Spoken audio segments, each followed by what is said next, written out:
Oke guys, kali ini kita akan mencoba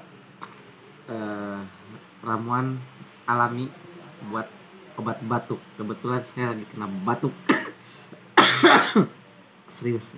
Jadi obatnya itu, ramuannya itu kencur. Nah ini kayak gini, kencur sama beras. Oke, jadi caranya itu yaitu beras sama kencur ini dikunyah gitu ya, terus ditelan gitu. Pokoknya sampai halus dikunyahnya ya, jangan sampai nggak sampai halus. Jadi biar sari-sari airnya itu ketelan semua. Jadi nanti berasnya juga harus ditelan gitu ya, sama semuanya gitu. Oke, kita coba ya. Ini kencurnya secukupnya aja dikunyahnya ya. Mungkin ini setengahnya mungkin ya. Bismillahirrahmanirrahim. Hmm. Hmm.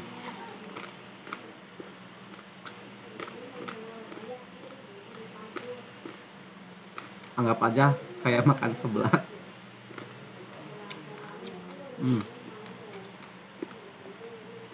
Rasanya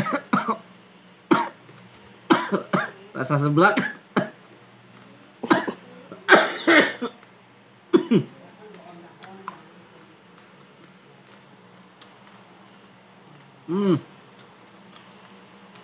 Luar biasa rasanya. Jadi bagi kalian yang lagi batuk,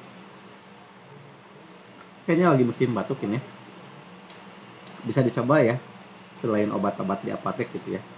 Ini yang alaminya. Semoga bermanfaat dan sampai jumpa.